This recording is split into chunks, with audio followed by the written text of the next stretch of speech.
ठीक है, आज प्रथम दिन का ये तीसरा सेशन है, उसमें आप सभी का स्वागत है। वैसे ये प्री टेस्ट सबसे पहले ऑर्गेनाइज होना था और संयोगवश उस समय में हमारा इनॉग्रेशन सेशन चल रहा था, जिस कारण से ये टेस्ट नहीं हो पाया। नहीं तो अभी का जो टॉपिक है वो अभी का टॉपिक है कि बच्चों को जाने, इसी बात पे हमें चर्चा करनी थी। अभी आप लोग प्री टेस्ट दे रहे थे, तो जैसा कि मैं अभी भी देख पा रहा हूँ, कुछ लोग जमा प्राय कर दिए हैं, एक आध लोगों के पास अभी होगी। जब आप टेस्ट दे रहे थे तो मन में तरह तरह के विचार उभर के आ रहे होंगे कि ये टेस्ट दे कहीं कम नंबर ना आ जाए।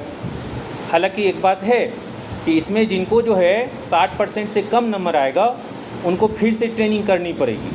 अभी जो आपने प्री टेस्ट दिया है उसमें अगर 60% से कम नंबर आता है तो फिर अगले 5 दिन हमारे पास आप रहेंगे, है ना? तो तैयार हैं सभी लोग? देखिए, अब तो ये गड़बड़ हो गई, अब तो ये गड़बड़ हो गई। देखिए, ऐसा है कि हम लोग उसे कम देंगे ही नहीं किसी को, है ना?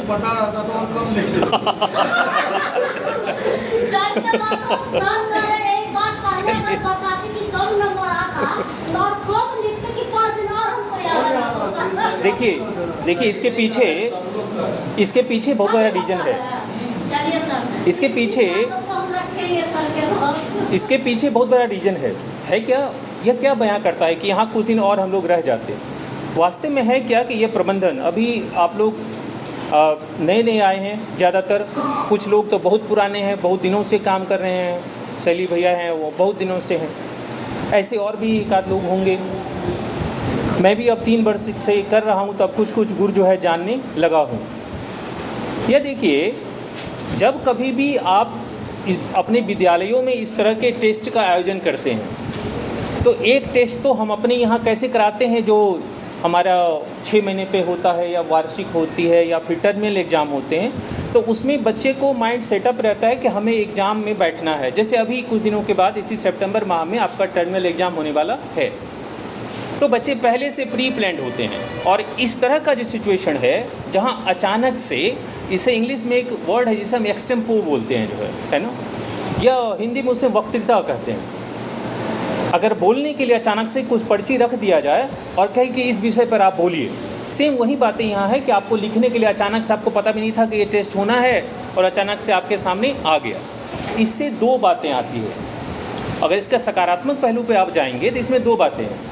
एक तो यह है कि हम जिस सिचुएशन में अलग अलग तरह की बातें हमारे दिमाग में चल रही है और अचानक से हमें यह टास्क दे दिया गया कि हमें इसमें अगर मार्क्स आते हैं तो उस मार्क्स के आधार पे बच्चों का प्रमोशन देखा जाएगा, बच्चों के कंटेक्स्ट में जो है। अगर यहाँ की बात की जाए तो इसका पर्पस क्या है इस प्री टेस्ट का, कि आप सब कुछ जानते हैं, यहाँ सभी प्रधान हैं, सब लोग शिक्षित हैं, ज्ञानवान हैं, कम से कम क्वालिफ़िकेशन होगी तो पोस्ट ग्रेजुएट होंगे, बीएड होंगे, इतना तो अनिवार्य क्वालिफ़िकेशन है, तो आप सभी लोग योग्य हैं। इसलिए जो है आपकी परीक्षा नहीं ली जा रही है। यह क्या है कि आप अपना सब कुछ काम करते हुए भी अपने आप को कितना जो है करेंट नॉलेज से या विभागीय ज्ञान से अपने आप को आप जोड़ करके रख पाते हैं, उसी के लिए यह टेस्ट ली जाती है।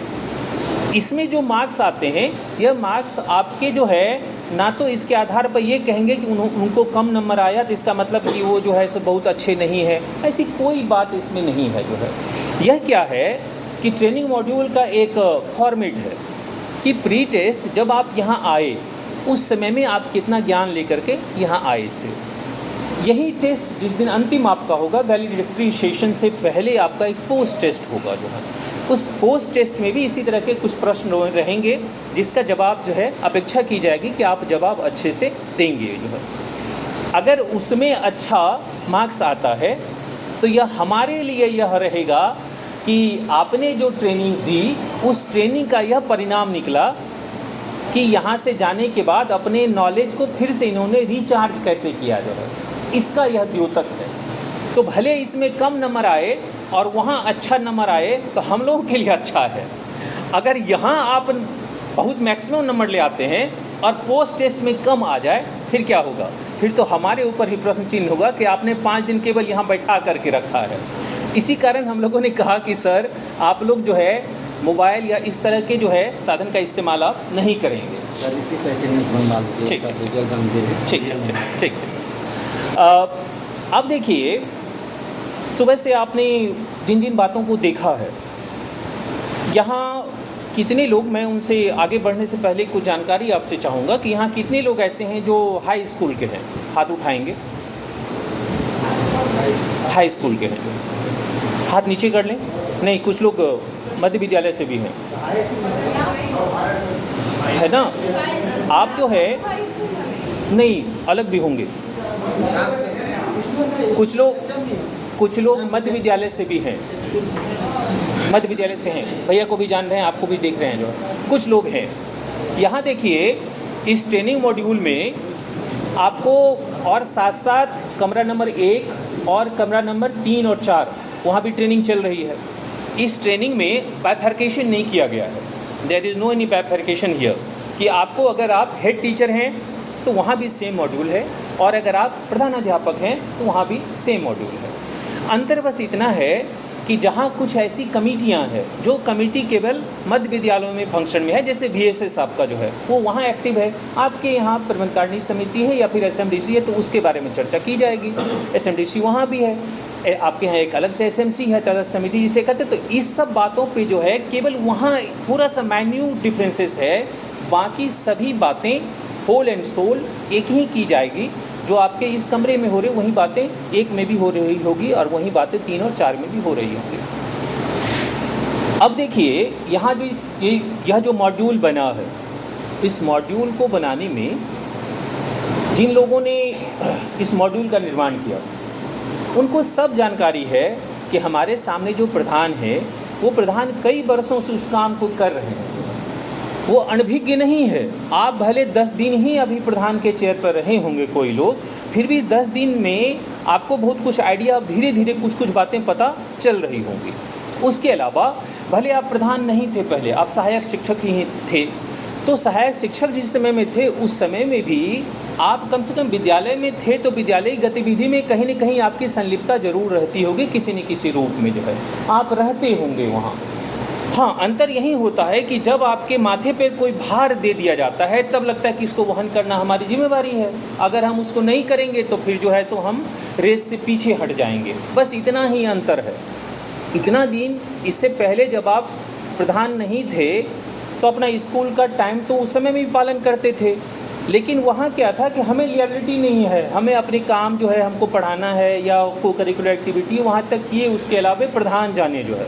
अब जो काम उस समय आप करते थे अब आपके जो कलीग्स हैं वो करते हैं और अब काम आपको करना है जो है। तो यहाँ हम लोग जितना भी वर्क करते हैं विद्यालयों में, जो भी वर्क करते हैं, उस वर्क के पीछे से एक उद्देश्य अगर पूछा जाए तो हम लोग किसके लिए काम करते हैं?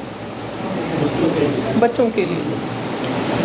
अब जब बच्चों के लिए ही काम करते हैं तो बच्चों को जानना हमारा सबसे पहला दायित्व होना चाहिए कि हमारे सामने जो बच्चे आते हैं वो बच्चे कैसे हैं, उनमें कौन कौन सी बातें ऐसी होती है जो हम अभी तक नहीं जान रहे थे। अब आप कहेंगे सर हम तो पहले भी जानते थे, जब हम टीचर थे उस समय में ज़्यादा जानते थे, टीचर थे तो उस समय में हमें ज़्यादा जानकारी थी। अब जो है, अब जब हम आ गए हैं इस पद पे तो इससे क्या बदल जाएगा? लेकिन बदलेगा। अब बदलेगा क्या? जैसे जब आप शिक्षक थे तो आपके सामने क्या था कि उस बच्चे को आप देखते थे कि वो बच्चा पढ़ने में कैसा है, उसका जो है इकोनॉमिक या सोशल बैकग्राउंड से हमें बहुत कुछ मतलब उतना नहीं रहता था। यहाँ क्या है, जैसे ही आप इस चेयर पे आ गए तो आपके सामने कौन सी बातें जुड़ गई कि बच्चा कहाँ से आ रहा है, किस सोसाइटीज़ को गवर्न करता है, और वह बच्चा जो आपके सामने है वो कौन सी ऐसी बातें ले करके आया है जिसके बारे में हो सकता है आप टोटली अनअवेयर। जैसे मैं एक उदाहरण आपको देता हूँ। आपको ये रेलवे लाइन के बगल में जो आपका पटरी है उसके उस तरफ रेलवे कॉलोनी में एक स्कूल है। उस स्कूल में कुछ बच्चे बच्चियाँ जो आपके जिसे हम प्रोस्टिट्यूशन एरिया कहते हैं। वार्ड नंबर पता नहीं कौन सा है, पहले तो 1 हुआ करता था, अब पता नहीं कौन सा है, खिरियाही मोहल्ला इस तरह का उसका नाम है जो। अब देखिए वहाँ भी कोई हेडमास्टर वर्क कर रहे हैं। अब ये तो नहीं कह सकते हैं ना कि वो बच्चा जो है हमको उसका एडमिशन नहीं लेंगे, क्या ये संभव है? हम उसको रोक नहीं सकते हैं।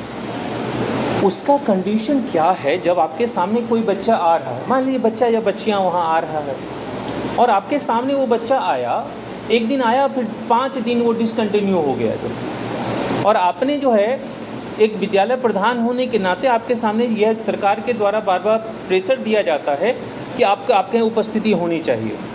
उस स्थिति में आप क्या करेंगे जो है? उस स्थिति में आप क्या करेंगे? आपके सामने वो बच्चा नहीं आ रहा है जो है, बच्चे की परिस्थिति को हम जान रहे हैं कि बच्चा जिस कारण से नहीं आ रहा है, क्योंकि वो उस सोसाइटी में रहता है, रात को सोई है या बच्ची नहीं वो भी हमें नहीं पता है जो है, क्योंकि उस कंडीशन को वो झेल रही है। या बच्चा लड़का ही है तो उस कंडीशन से वो भुगत रहा है। अब वहाँ जो है हमारी जिम्मेदारी बहुत ज़्यादा बढ़ जाती है कि उसको जो है हम काउंसिल करें कि वो किस कारण से नहीं आ रहा है, उसके गार्जियन से बात करें। ठीक है, आपका प्रोफेशन है, उस प्रोफेशन में हमें नहीं जाना है, क्योंकि आप जिसे अवैध मान रहे हैं वो उस व्यक्ति के लिए वैध चीज़ है।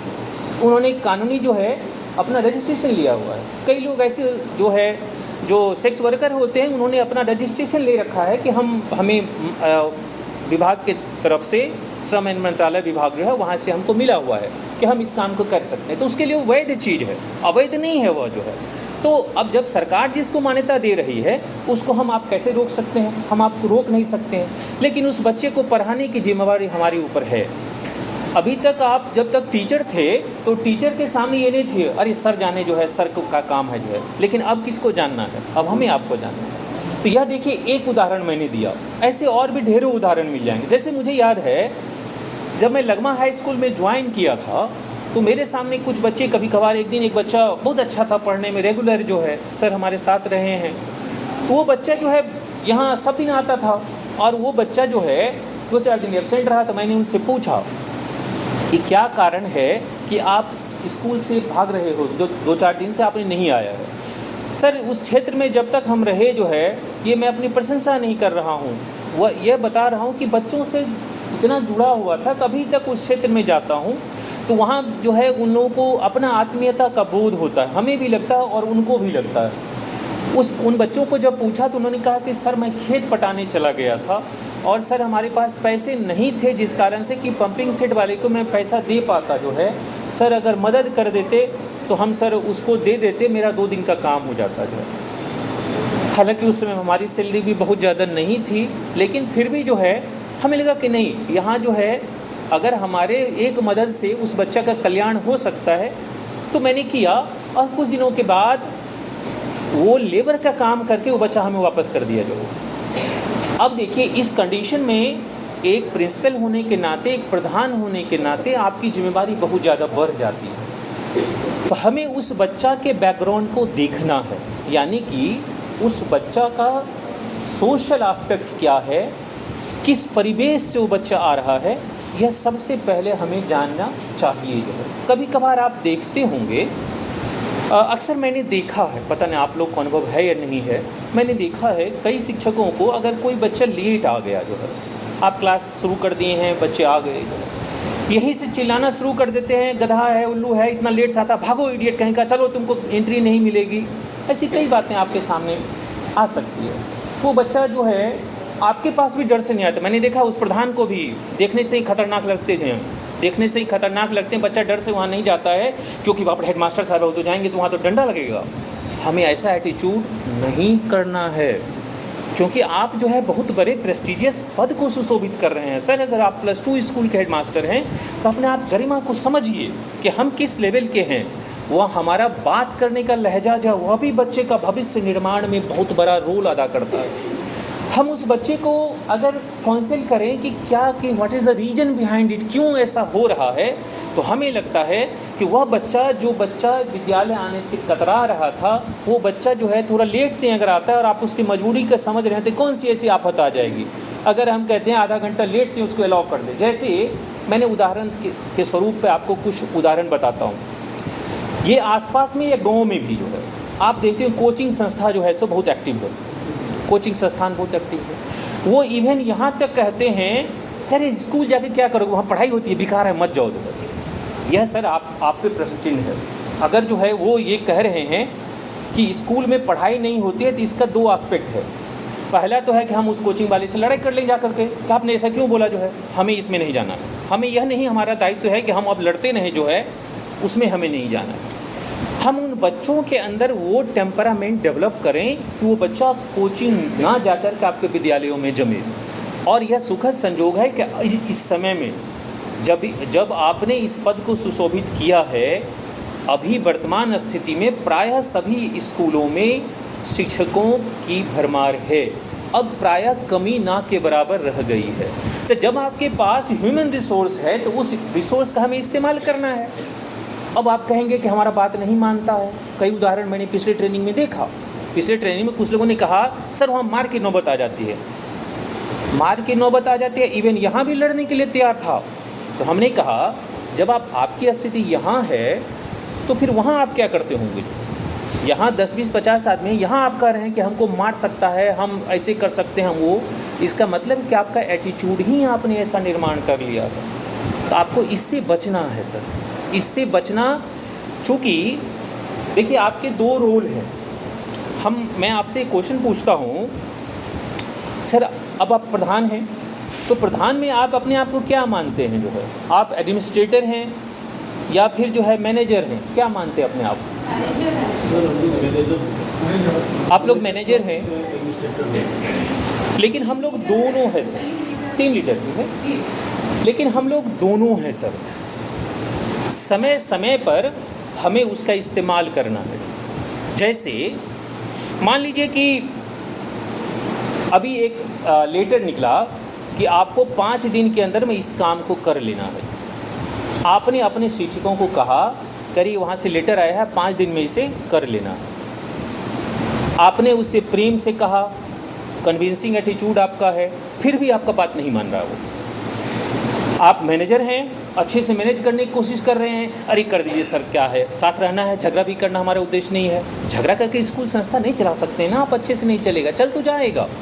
कुछ लोग हैं, कुछ लोग वैसे भी चलाते हैं, लेकिन मैं उसका पोषक नहीं हूँ, मुझे वो अच्छा नहीं लगता है।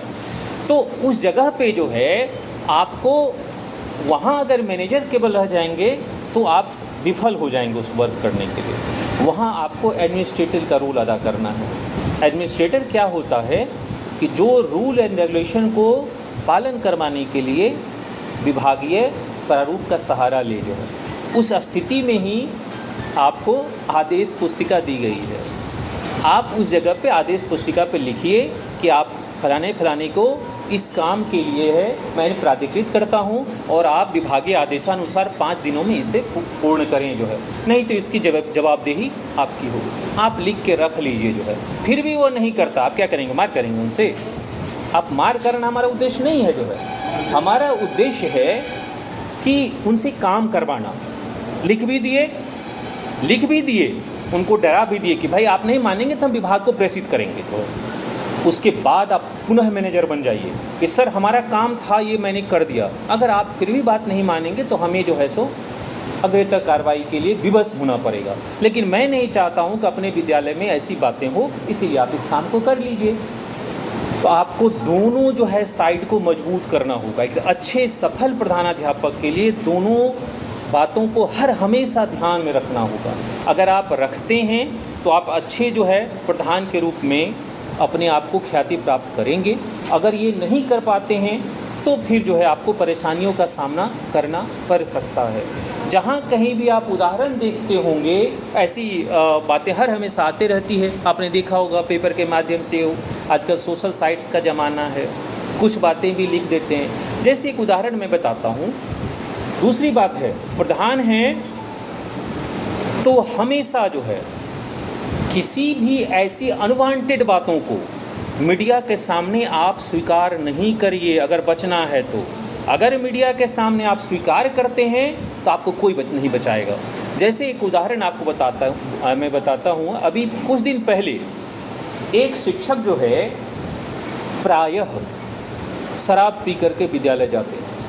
आपने वीडियो देखा होगा, जहाँ नाम नहीं लेना है, जहाँ कहीं भी अब वहाँ प्रधान ने क्या किया, ऐसे आजकल आते हैं बहुत सारे यूट्यूबर क्या क्या, हाँ कहिए सर जो है, और मैंने क्या अभी शराब पी है, तो कहा हाँ पीते हैं, कभी कभार पी लेते हैं जो है। हाँ, अब यह तो स्वीकार्योक्ति है ना कि आप स्वीकार कर रहे हैं इस चीज़ को, जबकि आपको पता है कि यह बैन है, तो मिल कैसे रहा है? आप पे प्रश्न चिन्ह है। और अगर आप यह जान रहे थे तो आपने विभाग को सूचित क्यों नहीं किया? तो आप फंसेंगे उसमें कि नहीं? तो इन सब बातों को एक प्रधान होने के नाते आपको आँख कान नाक सब खोल के रखना होगा जो है। कहीं आपको बंद करने की भी आवश्यकता है। कहाँ बंद करने की आवश्यकता है तो हमारे आपके बीच से ही सभी लोग सबको जान रहे हैं, उनके साथ सब दिन रहना है।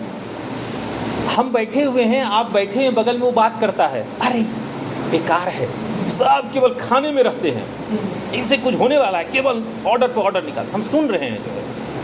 वहाँ कान बंद रखिए। अगर अच्छे से चलाना है तो कान को बंद रखिए, भूल जाइए कि हमारे को कान है भी। अगर उसमें उलझेंगे, हैं अभी तुमको दिखा देते हैं, अभी ये लिखेंगे, तो लड़ते रहिए, उठा पटक करते रहिए जो है, आपका नाम पेपर में आते रहेगा, हम लोग पढ़ते रहेंगे। तो इस चीज़ को जो है, ये सब सर आपको, मतलब मैं बहुत अनुभवी नहीं हूँ, लेकिन जितना दिन का अनुभव है उसके आधार पे मैं आपको बता रहा हूँ। यह देखिए, तो एक हो गया सोशल एस्पेक्ट्स जो है।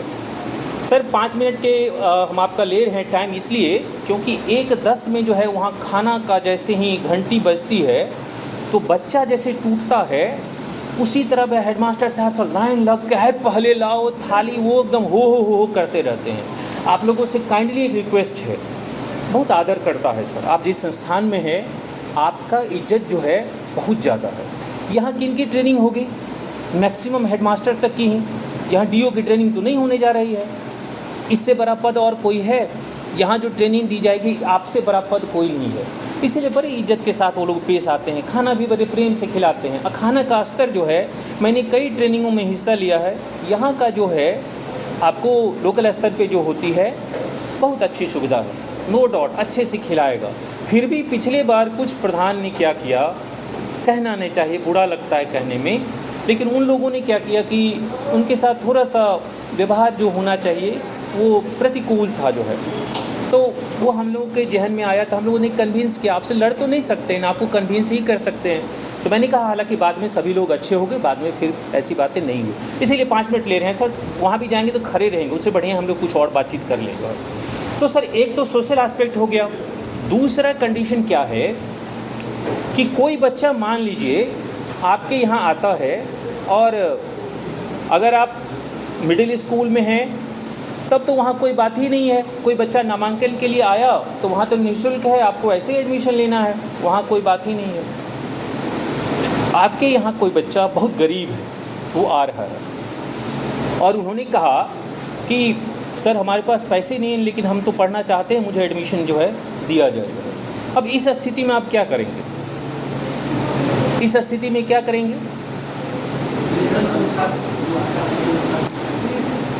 बिल्कुल, लेकिन निर्धन कोष का भी नियम होता है। यह नहीं कि पूरा का पूरा जो है आप नहीं छोड़ सकते हैं, अगर छोड़ेंगे तो आप फंसेंगे।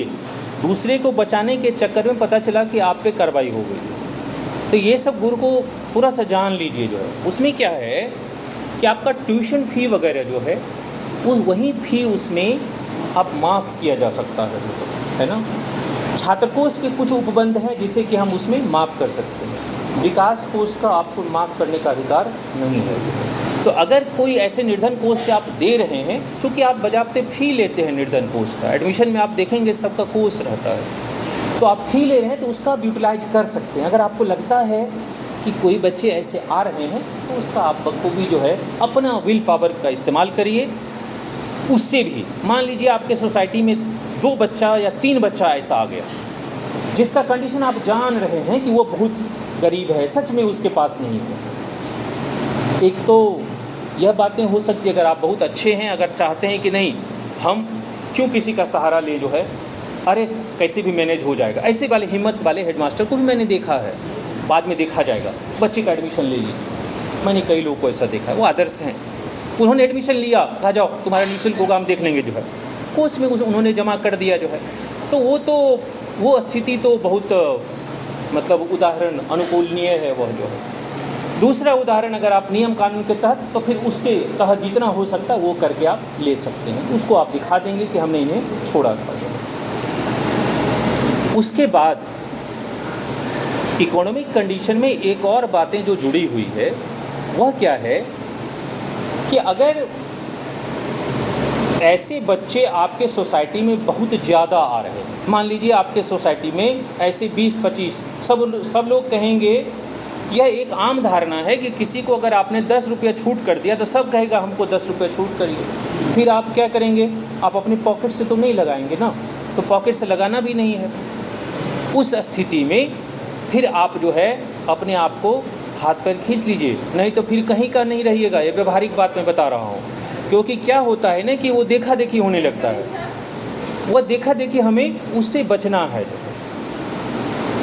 अब उसके बाद क्या है, तीसरी जो सबसे महत्वपूर्ण बातें हैं, बिहेवियरल एस्पेक्ट जो है, आपके सामने जो बच्चे आ रहे हैं वह बच्चा ऐसे बैकग्राउंड से आ रहा है जिसके यहाँ मैनर्स नाम का कोई चीज़ नहीं। सब लोग अनुभव करते होंगे, अब तो विद्यालय में है तो अनुभव हो रहा होगा। उधर से बच्चे आते, उनको ये भी पता नहीं है कि कैसे हम किससे बात करना है। सर फलना सर बुला रहा है, फलना बुलाता है आपको, तुमको कुछ कह देता है। अब एक बातें तो यह होगी कि उन्हें किसी ने सिखाया नहीं। दूसरी बातें क्या है कि वो जिस जगह पे बैठा हुआ है वो उसी तरह के लोगों के बीच में, उसको आपसे कोई अदब नहीं है। 8वीं तक जो बच्चा कभी स्कूल गया ही नहीं, अगर 8वीं तक नहीं गया, अगर आप मध्य विद्यालय में है तो हो सकता है 5वीं कक्षा तो वो विद्यालय कभी आया ही नहीं हो, लेकिन नाम आपके यहाँ है, परीक्षा के समय में भीड़ लगाएगा, या कभी कभार उसे स्कूल देखने का मन हुआ तो आ गया जो है। तो उस स्थिति में आप क्या करेंगे, उस स्थिति में आपको यह ध्यान देना है कि हमारे सामने वाला बच्चा किस बैकग्राउंड से आ रहा है और उनके साथ साथ कैसा ट्रीट किया जाए। जैसे मैं एक उदाहरण बता रहा हूँ, ये ज़्यादा दिन की बात नहीं है, 4-5 या 2 महीना पहले की बात। एक लड़का जो है सोशली डिप्राइव्ड ग्रुप से था। उनके परिवार में सुबह उठने के साथ ही जो है और रात तक जो है केवल यही बातें होती है, सरकारी फ़ायदा कहाँ कहाँ है, इनसे रिलेटेड, आज झंडा लेके कहाँ चलना है, वहाँ पटेल मैदान में उसको उसके लिए 100 रुपया 200 रुपया मिलता है। नेता के साथ रहता है तो गाली गलौज से लेकर के स्टैंडर्ड बातें सभी उसको आती है, सब नॉलेज है। कभी विद्यालय आया नहीं क्योंकि वो जो वार्ड वगैरह कुछ होते हैं उसमें किसी पद धारक भी है उनके यहाँ के, उनको किसी का डर नहीं है। वो बच्चा, एक कार्यक्रम हो रहा था, उस कार्यक्रम में उन्होंने कुछ ऐसी हरकत की जो जिसे उसे नहीं करना चाहिए। बाकी लोग अदब से हैं, वो ऐसा। तो मैंने क्या किया कि 3-4 बच्चों को मैंने बुलाया, सबको मैंने वहाँ खड़ा कर दिया। वो बच्चा भी था, वो हमको बार बार कह रहा कि सर हमें छोड़ दीजिए, सर हमको बैठा दीजिए ना। हम कह बेटा तुम्हारे लिए तो तुम ही सबसे इसके लीडर हो ना, तुमको बैठा देंगे तो ये लोग क्या बुरा नहीं मान जाएंगे। हाँ सर ये तो है। बोले हाँ ठीक है बैठो, खड़ा रहो ना कुछ देर, हमारे साथ तुम आओ, यहाँ आओ। उन 2-3 बच्चे को जो है डराए धमका भी, इसे हमने कुछ नहीं कहा। जो उस 3 बच्चे को जो मैंने कहा उसका इम्पैक्ट इस पर पड़ा। हमने कुछ भी नहीं कहा। अब हमारे साथ जो शिक्षक हैं वो बोले सब कुछ हो गया, टाइम ख़त्म हो गया। अब वो नए बीपीएससी में जो ज्वाइन किए हैं कुछ लोग, नए अनुभव नहीं है उतना, तो उन्होंने कहा कि सर हमको एक चीज़ समझ में नहीं आया और अच्छा भी नहीं लगा। बोले क्या अच्छा नहीं लगा? आपने सर 4 को खड़ा किया, एक को कुछ नहीं कहा जो है, क्योंकि वो ऐसी इससे है इसलिए आप नहीं कहा जो है। हमने कहा आप कैसे ही कह सकते कि हमने उन्हें नहीं कहा? अरे हमने 3 को कहा तो उसका इम्पैक्ट उसे भी पड़ा, और कल से हम विश्वास के साथ कहते वो बदमाशी नहीं करेगा। अच्छा सर देख ही लेते हैं। 4-5 दिन के बाद जो है फिर विद्यालय आने लगा सर, और आने के बाद जो है एकदम ठीक से रहता है वह। फिर हमने उन्हें कहा, जब 4-5 दिन हो गया, हमने कहा सर आप प्रधान हैं, मैं प्रधान हूँ, आप चूँकि अभी असिस्टेंट हैं, प्रधान को साम दाम दंड भेद सब लेके चलना पड़ता है। अगर वहाँ उसके साथ हम जो है कुछ ऐसी बातें करते, हो सकता है वह सबके सामने में मुझे जवाब दे देता। कई जगहों पे हुआ है कि शिक्षकों पे लोग हाथ छोड़ देता है बच्चे लोग।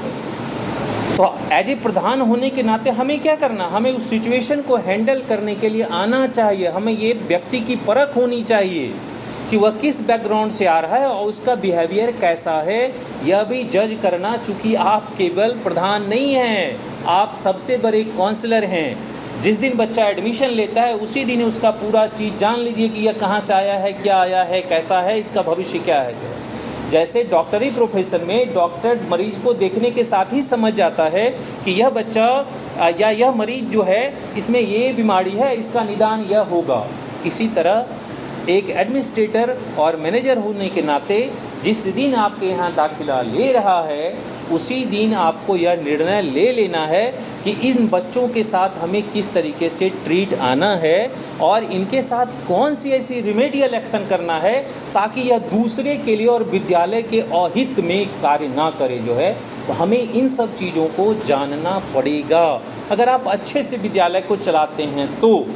नहीं, अगर वो ढर्रा जो पुराने वाले हेडमास्टर होते थे, स्कूल चल ही रहा है ना, बहुत सारे हेडमास्टर अभी भी हैं, जाते हैं विद्यालय, मैं विद्यालय कार्य से फलाने जगह जा रहा हूँ, मेरी अनुपस्थिति में फलाने लोग प्रभार में रहेंगे और अपना घूम रहे हैं इधर उधर ऑफिस में जो है। फिर दूसरे दिन गए, चूँकि अब अटेंडेंस बनाना ज़रूरी है तो अटेंडेंस बनाए और फिर भाग गए, फिर कुछ देर में हाजिर हो गए यमराज की तरह जो है। तो अगर यमराज बनेंगे तो आप प्राण ले सकते हैं किसी का जो है, लेकिन व्यवहार नहीं सिखा सकते हैं आप जो है। तो व्यवहार सिखाने के लिए आपको यमराज बनने की आवश्यकता नहीं है, आपको नारद जी बनना पड़ेगा। सब जगह आप जो है अवेलेबल रहिए। बच्चा को परेशानी हुई तो वहाँ भी, गार्जियन को कोई दिक्कत है तो वहाँ भी, समाज को आपसे आवश्यकता है तो वहाँ भी, अपने शिक्षकों की समस्या है तो आपको वहाँ भी उसका भी सॉल्यूशन करना है। यह नहीं कि शिक्षक से काम ले रहे हैं कोल्हू की बैल की तरह और उनकी बातों को आप सुन ही नहीं रहे हैं। तो आप जो है वहाँ एडमिनिस्ट्रेटर ना हो करके आप क्या हो जाएंगे, आप हो जाएंगे मोनार्क जो है ना, उसे डिक्टेटर कहते हैं। तो डिक्टेटर जो है यह कभी भी हमें हेडमास्टर को नहीं बनना है। अगर आप डिक्टेटरशिप चलाएंगे तो आपका विद्यालय अच्छे से नहीं चलेगा। सर आपका समय हमने ज़्यादा लिया, माफ़ी चाहते हैं, खाना अब बन गया होगा। इसके बाद फिर हम लोग किसी दूसरे सेशन में आपसे रूबरू होंगे। अभी का सेशन मेरा नहीं था, ये अनु मैम का सेशन था। उन्होंने कहा कि सर थोड़ा आप चले जाइए, बोले ठीक है मैं चला जाता हूँ। ठीक है, धन्यवाद सर।